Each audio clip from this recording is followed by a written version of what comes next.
આવો પક્ષપાત જેને મટી ગયો છે તે अपक्षपात છે। इसको ऐसा करते हुए स्वच्छंद उसका जो टॉप लेवल में ऑलरेडी सबको है, सबका ईगो कहाँ है, वहाँ वो है ना ऊपर, इसके ऊपर नहीं जा सकते। सबका ईगो कहाँ है, वहाँ है, यहाँ नहीं है। इसलिए किसी को भी कुछ कहो तो एकदम फाइट करता है ना, क्यों करता है? कुछ भी कहो, कोई भी गलती बताओ उसको, अभी टेस्ट करना है तो करो, अब भी आपको सब दिखाई देगा, सब गिनाता दस्ता में से सडनली आपको लगेगा ये तो सब अज्ञानी है। किसी का दोष आप बताओ,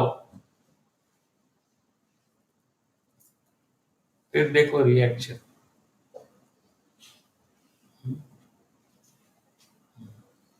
टॉप लेवल में है ईगो, ऐसा पक्षपात छोड़ेगा जीव तो फिर यहाँ तक आएगा, यहाँ तक आएगा, फिर यहाँ तक आएगा, फिर वो कम होते हो जाएगा।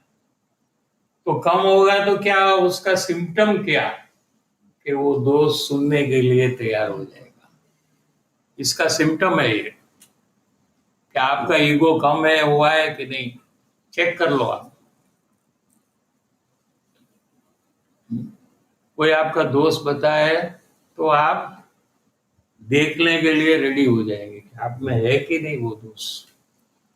अभी आप रेडी नहीं हो, दोस्त बताने वाले का दोस्त आपको दिखाई देता है, आपको क्या दिखाई देता है? दोष। और उसके ऊपर गुस्सा आता है कि नहीं आता है? ये सब में फर्क जब पड़ेगा तो समझ लो आपका स्वच्छंद कम हुआ है। दोस्त बताने वाला जब आपका दोस्त हो जाएगा, क्या दोस्त दोस्त बताने वाला आपका जब दोस्त बन जाएगा तब आपका स्वच्छंद बहुत कम हो गया।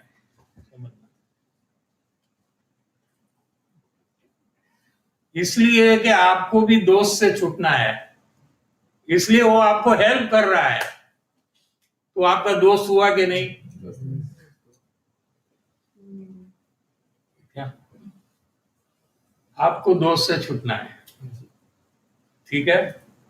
और आपको जितना दिखाई देता है उससे तो आप छूटने का प्रयास कर रहे हैं, लेकिन ऐसे कितने दोस्त है जो आपको पकड़ में ही नहीं आते, लेकिन उसको पकड़ में आ जाता है क्योंकि उसका बराबर फोकस रहता है।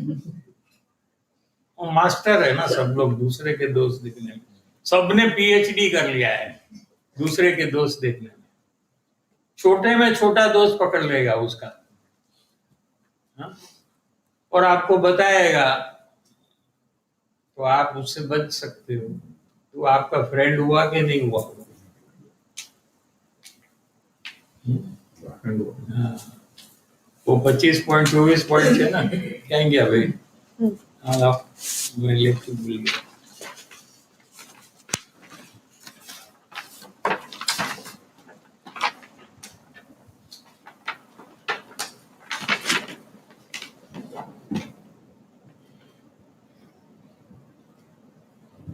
ये जो पॉइंट्स है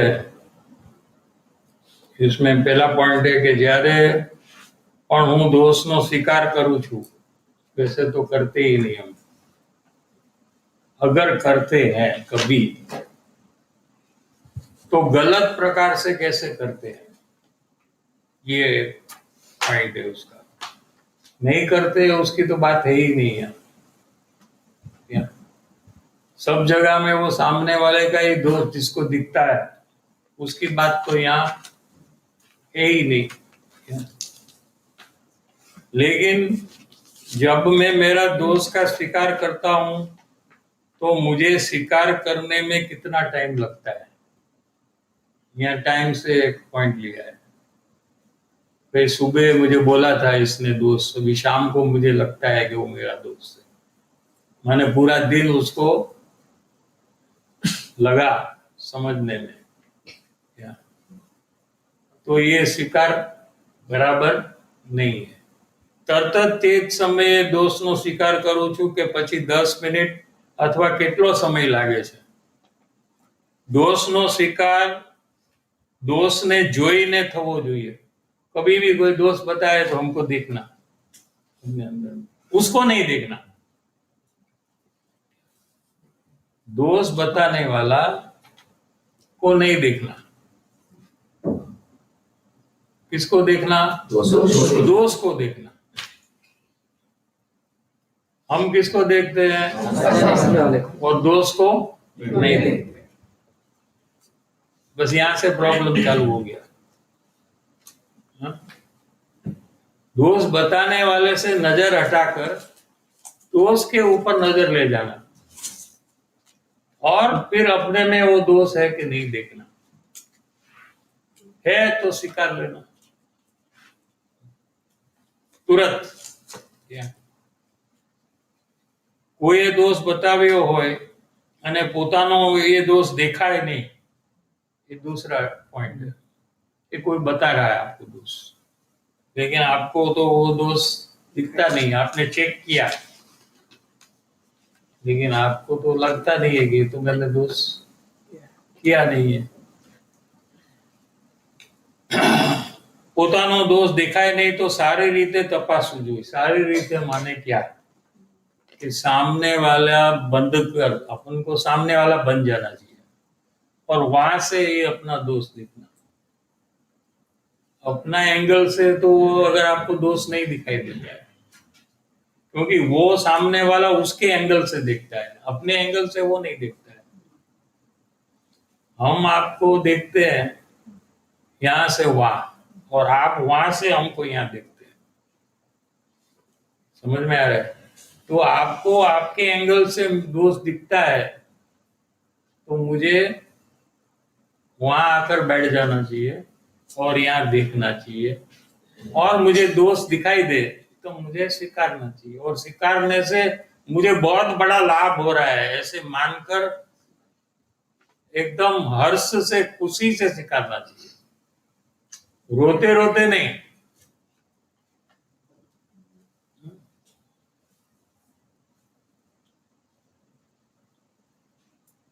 અને પછી પણ न देखाए, ऐसा करने के बाद भी अगर आपको दोष नहीं दिखा, सामने वाले के नजर से भी आपको दिखा नहीं, अपनी नजर से भी आपको दिखा नहीं, तो एमने निवेदन करीने स्पष्टीकरण मांगू कि भाई आप मेरे को बताइए, मेरे को तो समझ में नहीं आ रहा है, कृपा कर मुझे बताइए.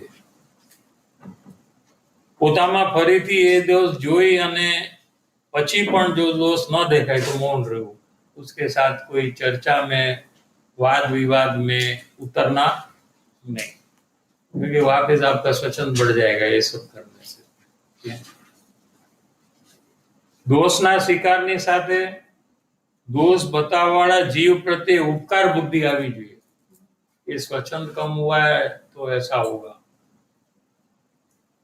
उपकार कि मैं जो काम कर रहा हूं वो काम करने में आप मुझे मदद कर रहे हैं.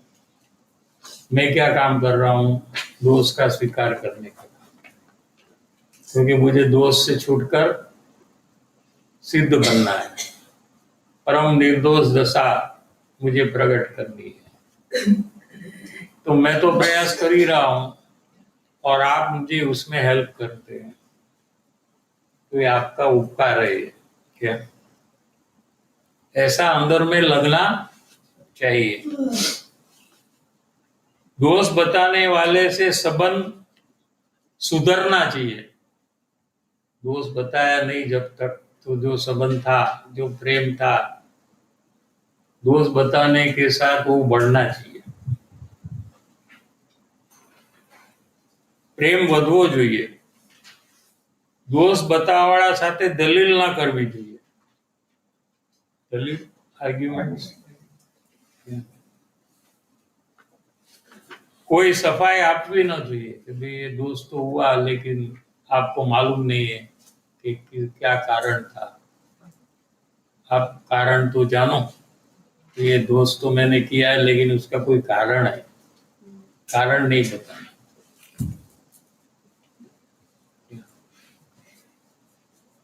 સફાઈ નહીં દેના અથવા કોઈ કારણ બતાવીને दोषનો स्वीकार करवो જોઈએ नहीं, कोई भी कारण नहीं बताना। हम तो स्वीकारते हैं, लेकिन आप जरा ये कारण है वो भी जरा देख लो, ऐसा कोई कारण बताना नहीं। तो आप करेंगे तो आपको पता लगेगा कि आपको बहुत मन होगा ये सब करने का, कारण बताने का, सफाई देने का, आर्ग्यूमेंट करने का। अंदर में इतनी तकलीफ होगी आपको, वही आपको बताता है आपका स्वच्छंद कितना ज्यादा है। और जब आपने दृढ़ निश्चय किया है तो फिर वो स्वच्छंद टूटे बिना रहता। दोषનો સ્વીકાર શુદ્ધ અંતઃકરણથી થયો છે કે જબરદસ્તીથી થયો છે? देखो सब लोग, अभी ये विषय चल रहा है कि दोष का स्वीकार करने का, इसलिए हम भी करेंगे। नहीं हो रहा है तो जबरदस्ती से करेंगे, इस प्रकार से नहीं करने का, शुद्ध अंतःकरण से करना है। माने हमको दोष से रहित हो जाना है, हमको सुखी होना है, परिभ्रमण से छूटना है। इसके कारण से हम ये दोष का स्वीकार करते हैं। इसका नाम शुद्ध अंतःकरण। माने कोई बाह्य कारण नहीं है, अंतर कारण ही है, दूसरे के लिए हम नहीं करते।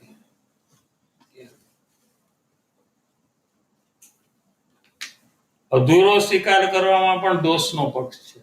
અધૂરા સ્વીકાર माने आपको कोई गलती बताए तो आप कहते कि हाँ ये मेरी गलती है, लेकिन ये साल में मैंने ये गलती पहली बार की है, वैसे तो मैं ऐसा कभी करता। ये अधूरा स्वीकार है, ये स्वीकार ही नहीं है। ये सफाई देने का काम जो है वो गलत है। दोष बतावाना दोष प्रत्ये मारू लक्ष्य जोવું न જોઈએ। देखो कोई भी दोष बताता है तो पहला हमारे को क्या दिखता है कि उसको भी ये दोष कर रहा है। कोई कहे तुम क्यों गुस्सा कर रहा है, तो वो सोच रहा है ये भी गुस्सा तो कर ही रहा है दूसरे के ऊपर, कल कर रहा था, परसों कर रहा था, और मुझे कह रहा है कि तुम गुस्सा मत करो। हाँ, तो हमको उसका दोष नहीं देखना है। वो जब हमारा दोष बताते हैं तो हमको उसका दोष नहीं देखना है। तो अपने को ये ट्रेन करना पड़ेगा, नहीं करेंगे तो उसका दोष देखने का हो जाएगा ऑटोमेटिक। समझ में आ रहा है? नेचुरल कोर्स में वो गलत ही होता है। अगर उसमें कुछ देखना है आपको दोष बताने वाले के अंदर में, तो उसका कोई गुण देखो, उसका कोई अच्छा कार्य क्या है वो सोचो, लेकिन उसका दोष मत देखो, क्योंकि सब में दोष और गुण रहते हैं। क्या तो अपने को गुण देखना, वो भी अपना स्वच्छंद टूटेगा, और दोष का स्वीकार करेंगे तो भी स्वच्छंद टूटेगा। दोनों में हमको फायदा ही है। क्या ये भले दोष करता देखाय पण मारे एना ऊपर ध्यान आपવું જોઈએ नहीं। वो दोष करता है तो उसका बंधन उसको होता है, उसका दुख उसको होता है, तो मैं क्यों उसके ऊपर ध्यान दूं? वो ठीक करने का काम उसका है, मेरा दोष ठीक करने का काम मेरा है। कोई ने पूछा वगैर एमना दोष बतावा नहीं।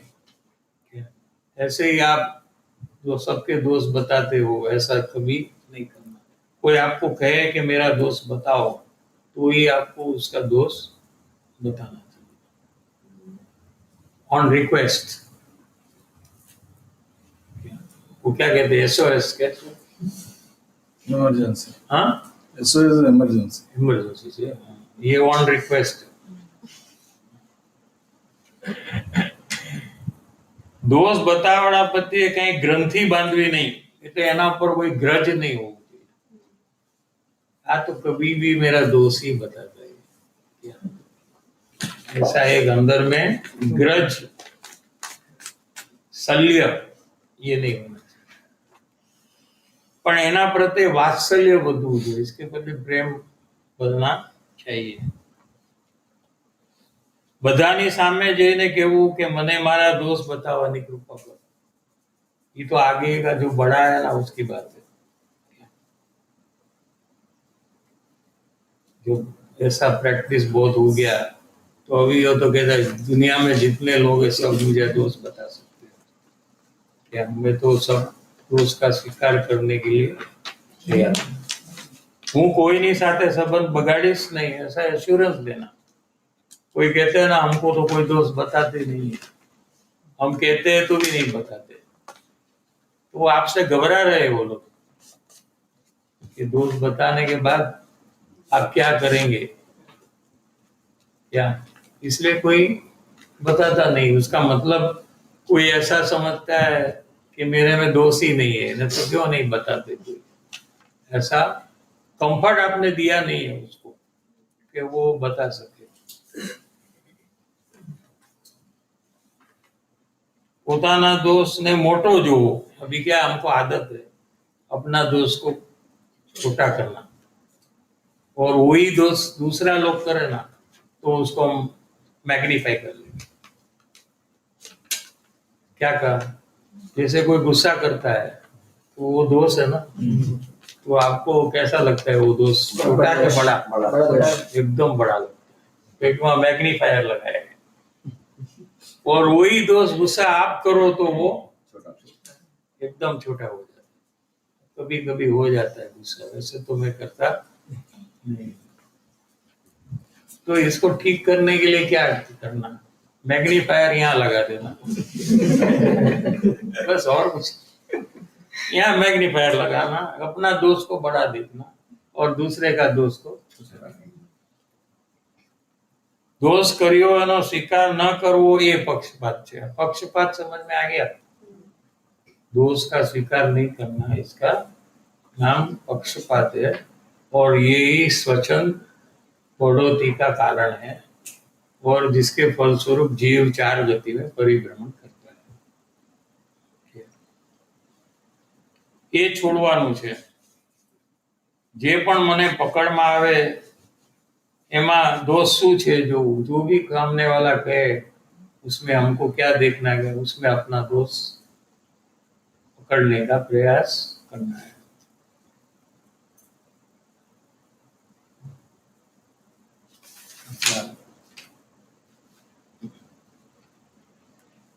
मेरा जो दोष है वो दोष तो सब करते हैं,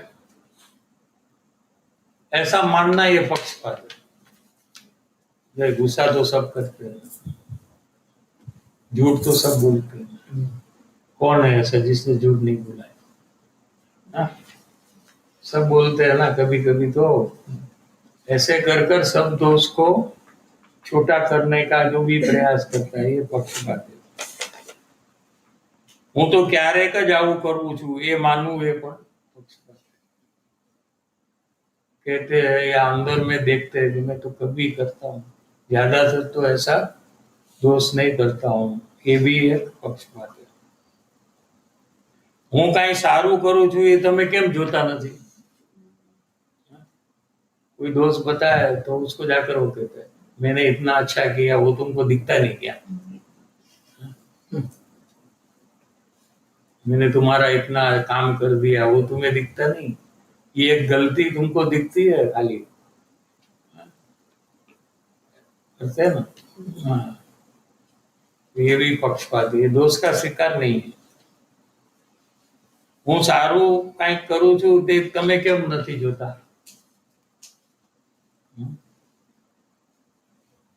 હું નાની ભૂલ કરું તો તમે પકડી લ્યો છો, मैं कभी कभी छोटी भूल करूं आप मेरे पीछे लग जाते हो। तू करता है ऐसा? कोई दोष बतावे तो तेने बराबर सांभळવું જોઈએ।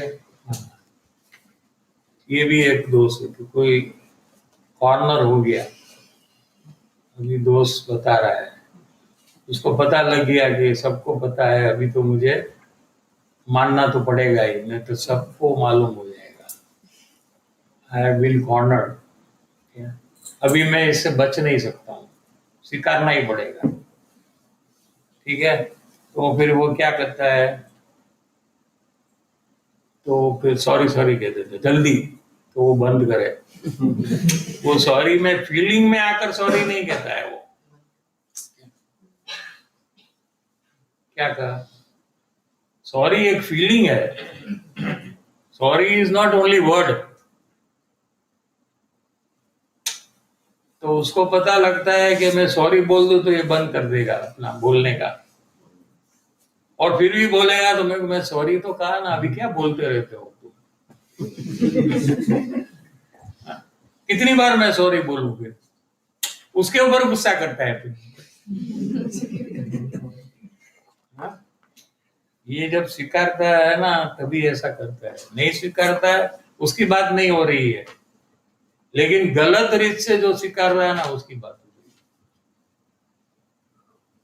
तो कोई दोस्त बतावे तो तेने शांति थी बराबर सांभळવું જોઈએ, उसको मौका देना चाहिए, पूरा बोले, उसका पूरा हो गया तो बोला और कुछ कहना है आपको, हाँ? कहो आप जो भी कहना है क्या? क्योंकि यहाँ तो बॉइलिंग चालू हो जाए।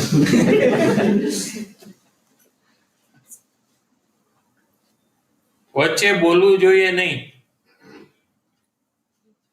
एक पॉइंट।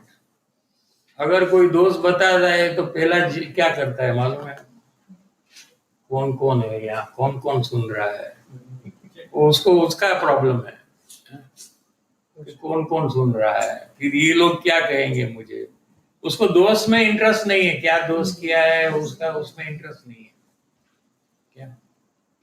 कोई कोई लोग तो बोल ही देते आपको कहना है तो हम लोग दोनों एक जगह में जाते हैं, वहां आप मेरे को कह दो, सबके सामने मत कहना। क्यों? कोई दोस्त बतावे तो મારે બરાબર સાંભળવું જોઈએ, વચ્ચે બોલવું જોઈએ નહીં, આજુબાજુ કોણ છે જેને મારો દોસ્તની ખબર પડી જશે એમ જોવું નહીં, ભલે सबको पता लगे। ऐसा अंदर में होना चाहिए, क्योंकि मुझे दोस्त को मिटाना ही है, खत्म।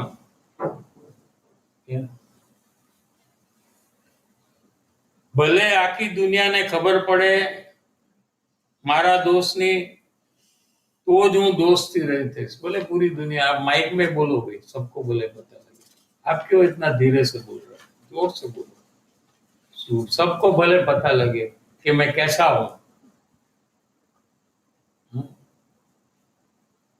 ऐसा सबको पता लगना चाहिए, उसकी उतनी असर हमको होती है ना, जितना लोग को पता लगता है उतनी हमको असर होती है, तो हम उसे छूटने के लिए फिर तैयार हो जाते हैं। नहीं तो क्या है कि दोस्त को छुपाना चाहता है। हाँ? दोस्त बतावाड़ा थी माइल्ड भाषा अथवा विनम्रताથી दोस्त बतावे એવી अपेक्षा રાખવા યોગ્ય નથી। कोई कहेगा आप दोस्त, मैंने बोला ना आप दोस्त बताओ, लेकिन शांति से बताना, बहुत जोर से नहीं बताना।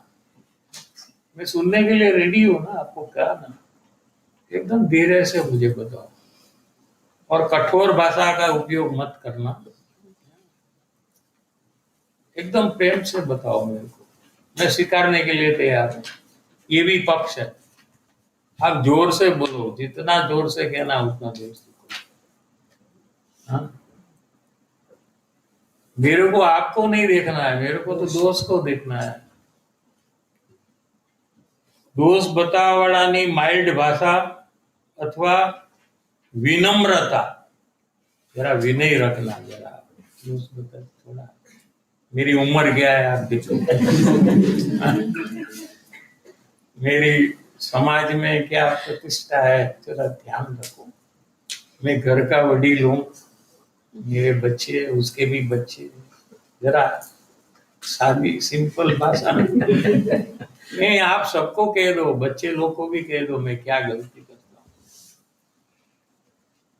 आड़ोसी पाड़ोसी को जाकर भी कह दो।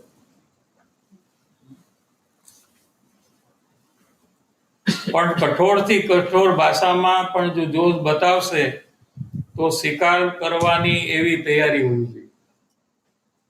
मैं तो रेडी हूँ, आप कितना कुछ भी बोलो, जोर से बोलो, मैं इसको स्वीकार करने के लिए मैं तो रेडी। ये तो मेरी टेस्ट है ये, और ये टेस्ट में मुझे सक्सेस ही होना है, मैं फेल होने वाला नहीं। और लास्ट में સ્વીકાર કરીને એવો વિચાર કરવો જોઈએ કે આ દોષના પક્ષથી મારો સ્વચન तीव्र થયો છે। अनादिकाल से जो मैंने दोष का पक्ष किया है, क्या ये वो मैं तो किया है, इसने मान लिया ना जन्म से आज तक, तो उसके कारण से मेरा स्वचन बहुत बढ़ गया है। जे मारा मिथ्यात्व ने हजी गाढ़ करसे, मुझे तो मिथ्यात्व का नाश करना है ना, सम्यक्त्व की प्राप्ति करनी है। लेकिन मेरा मिथ्यात्व का नाश कब होगा कि पहले मिथ्यात्व मंद होता है। क्या कहा? इसका मंदता, आपको गुरुदेव श्री का वचनामृत चाहिए तो परमागम सार 300 नंबर लिख लो। गुरुदेव श्री कहते हैं कि मिथ्यात्व पहला मंद थाय અને પછી જેનો અભાવ થાય। तो यहाँ तो स्वच्छंद के कारण से मिथ्यात्व गाढ़ थसे, एकदम निबिड़ थी जासे, फिर मंद होने का कोई अवसर नहीं आएगा। गाढ़ थसे અને અનંત જન્મ મરણ કરાવશે અને મારે અનંત दुख भोगवा पड़શે। तो ये काम तो मैं मेरे लिए कर रहा हूँ, दूसरे के लिए मैं नहीं कर रहा हूँ, क्योंकि मुझे सुखी बनना है। टाइम हो गया, तो आगे नेक्स्ट वीक लेंगे। 2 मिनट ब्रेक।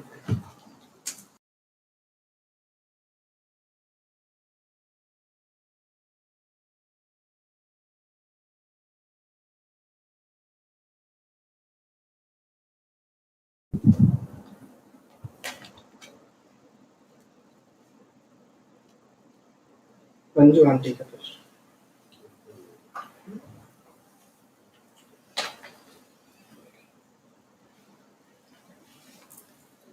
हेमल बेन का प्रश्न है, पूज्य साहब जी, श्री गुरु का वियोग हो तब धैर्य कैसे रखना और भावना कैसे बढ़ाना?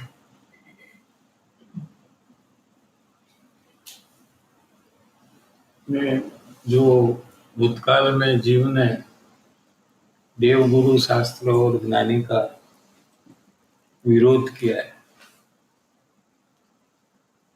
उसमें दोष देखा है, उसके फलस्वरूप ये वियोग हो रहा है। वियोग है ना, उसका भी कोई कारण है, योग है उसका भी कारण है, तो वियोग है उसका भी कारण। योग का कारण क्या है? ज्ञानी के देवगुरु शास्त्र का जो समागम योग मिले, तो जीव ने भूतकाल में ऐसी भावना की है कि मुझे भी कोई ऐसा योग मिले तो मैं अपना काम कर सकता हूँ, कैसे करना ये मुझे समझ में आ सकता है, जिसने काम किया है वही मुझे बता सकता है। इस प्रकार की भूतकाल में कभी भावना हो गई थी, और उसमें जो कर्म बंधन हुआ पुण्य का, उसके कारण से समागम मिलता है। समझ में आ रहा है? लेकिन समागम मिलने से आत्मज्ञान नहीं होता है। आत्मज्ञान तो प्रयास करने से होगा। जो बोध मिलता है उस अनुसार अगर वो जीव प्रयास करे तो सम्यक दर्शन की प्राप्ति होती है। और फिर ज्ञानी का विरोध किया, वो ज्ञानी में दोष देखा हो, देव गुरु शास्त्र की निंदा की हो, तो उसमें अंतराय कर्म का बंधन जो होता है तो वियोग फिर रहता है। वो कर्म जब फिर जाए तो फिर वापस योग बन सकता है, उसके पहले योग नहीं बनता है। तो उसमें अपन को ये सोचना कि मैंने इस प्रकार के भाव क्यों किए, और अभी जागृति में आकर इस प्रकार के भाव नहीं करने चाहिए, ऐसा प्रयास करना चाहिए। जी शांति। जय जिनेंद्र साहिब जी, जैसे कि बात आ रही है कि जो जय जिनेंद्र साहिब जी, जैसे कि बात आ रही है कि जो भी मैं दोष कर रही हूँ वो मैं स्वतंत्र पूर्वक कर रही हूँ, सामने वाले का दोष नहीं है, लेकिन घर में बार बार एफर्ट्स डाल रहे हैं कि मैं यह मार्ग छोड़कर वहाँ के धर्म का फॉलो करूँ। अंदर बहुत तकलीफ और दुख होता है कि मेरे को यह मार्ग नहीं छोड़ना है, यही सच्चा मार्ग है। मैं सामने वाले के प्रति भी दोष दृष्टि बढ़ा रही हूँ, क्या करूँ साहिब जी, प्लीज मार्गदर्शन दीजिएगा। घर पे कुछ फोर्स कर रहे हैं कि यहाँ मत जाओ, यहाँ फॉलो करो, जाओ घर पे जो फॉलो कर रहे हैं वो फॉलो करो, तो उनको द्वेष हो रहा है और दोष दृष्टि बढ़ जा रही है, तो उसमें क्या करना है, कैसे? ये तो उनको हो रही है ना। नहीं, उनको हो रही है। क्यों? वो उनको बोल रहे हैं कि तुम ये मत फॉलो करो, ये जो घर पे चल रहा है ना वो फॉलो करो। भले ना, उनको दोष दृष्टि और द्वेष द्वेष और दोष दृष्टि बढ़ रही है सामने वाले के लिए। किसको हो रही है? इनको इनको उनके प्रति द्वेष हो रहा है, सामने वाले तो नहीं करना चाहिए ना द्वेष। वो तो उनकी समझ के अनुसार कहते हैं ना, उनकी समझ है कि वो जो कहते हैं वो सही है, इसलिए वो कहते हैं, वो उनकी समझ है। हमको क्यों द्वेष करना है उसके प्रति, क्या जरूर है? फोर्स कर रहे हैं, फोर्स कर रहे हैं, इसके लिए वो द्वेष और दोष फोर्स कर रहे हैं तो वो तो करेंगे ना। वो तो अपने भी पूर्व कर्म इस प्रकार के किसी को फोर्स किया है ना, जैसे वो कर रहे हैं तो उनको जब उदय आएगा तो वही परिस्थिति होगी कि वो सत्य मार्ग में जाने का प्रयास करेंगे तो उनको घर में कोई फोर्स करेगा। ये तो कर्म का साइकिल चलते ही रहेगा। क्या? तो खुद को ये विचारना कि मैंने ये किया है भूतकाल में, तो मेरे ऊपर हो रहा है अभी, तो शांति से उसमें से पास होना, अपना जो प्रयास है वो जारी रखना, अपना सत्य मार्ग को नहीं छोड़ना, क्या? वो अपने को करना। विशाल काला। जय जिनेंद्र पूज्य साहिब जी, जब भी कोई दोष बताता है और स्वीकार करने का ट्राई करता हूँ तो वहाँ उपकार बुद्धि नेचुरली नहीं आती, इंस्टेड वहाँ पे अंदर दुख का अनुभव होता है। इस पे कैसे वर्क करना और मेरी क्या भूल हो रही है, प्लीज कृपया करके मार्गदर्शन दीजिए। ये क्या है कि जीव को विपरीत संस्कार है अंदर में, तो विपरीत संस्कार में कोई दोष बताए तो उसको तकलीफ पहले से हो रही है, फिर यहाँ मार्ग में आकर प्रयास किया तो वो संस्कार अभी चालू है उसके अंदर में, तो कोई भी दोष बताए तो तकलीफ होती है, कोई अपनी प्रशंसा करे तो खुशी होती है। ये संस्कार तो सब में है ना। आपको कोई अप्रिशिएट करे तो आपको क्या होता है, दुख होता है। हाँ? खुशी हो रही है, अच्छा लगता है। किसने बोला आपको अच्छा लगना चाहिए? कोई आपको कोई कॉलेज में स्कूल में किसी ने समझाया था आपको कि आपकी प्रशंसा करे तो आपको खुश होना चाहिए? ऐसा किसने सिखाया था? तो ये संस्कार है। संस्कार कैसे पता लगते हैं? कोई सिखाते नहीं, अपने आप अंदर में रहते हैं। ये अनादिकाल से अंदर में चल रहा है कि कोई अपनी प्रशंसा करे, अपन को मान दे, क्या अपनी आगता स्वागता करे, अपने बारे में 2 शब्द अच्छे बोले तो हमको पसंद आता है। ये किसी को सिखाने की जरूरत नहीं है कि ऐसा कोई बोले तो तुम खुश रहना, दुखी मत होना, ऐसा किसी को सिखाने की जरूरत पड़ती है? नहीं पड़ती। वो छोटा लड़का है, उसको भी अभी आप प्रशंसा करो तो वो भी खुश हो जाएगा। समझ में आ रहा है? क्योंकि ये संस्कार है। समझ में आया? संस्कार किसको कहते हैं? और अपना कोई गलती बताया है तो दुखी होना, ये भी अनादि के संस्कार है। ठीक है ना? तो अपने को समझना चाहिए और इसको दुखी क्यों होते हैं। अगर आप उसमें फायदा देखे, आपने फायदा नहीं देखा कि आपका स्वच्छंद जब स्वीकारने के कारण से घटता है, टूटता है क्या, तो आपको परिभ्रमण से बचने का अवसर आया है, इतना बड़ा फायदा हो रहा है, तो स्वीकारने में कोई कठिनाई नहीं होगी, कोई तकलीफ भी नहीं होगी। और जैसा कोई गुण बताता है अपना अच्छा, उसमें जो खुशी होती है वही प्रकार की दोष बताने में खुशी होगी। धीरे धीरे, कल ही नहीं हो जाएगी। क्योंकि आपको फायदा जब दिखा तो आपको खुशी होगी। फायदा को और खुशी को कनेक्शन है, नुकसान को और दुख को कनेक्शन है।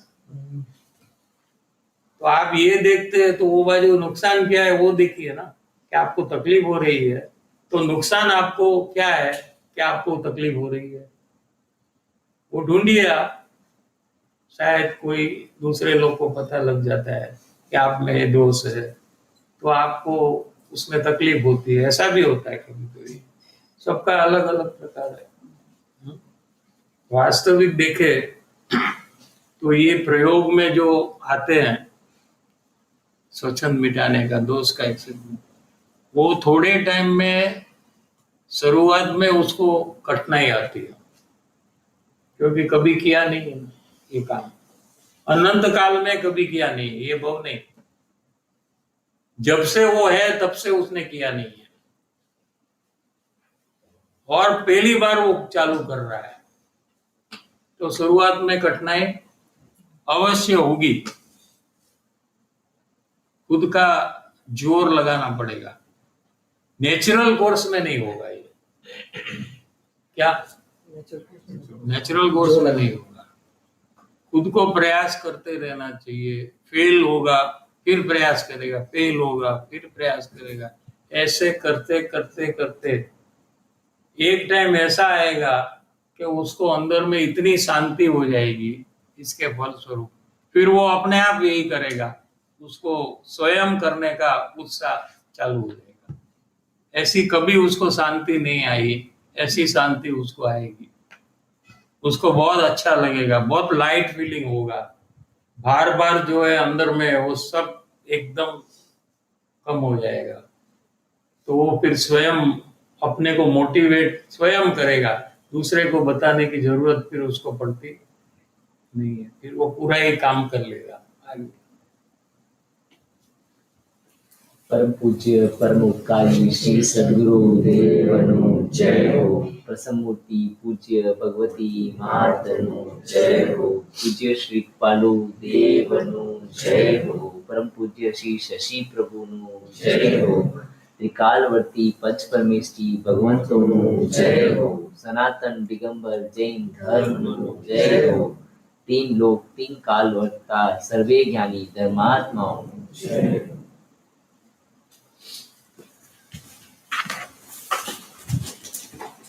वापस कोविड आएगी।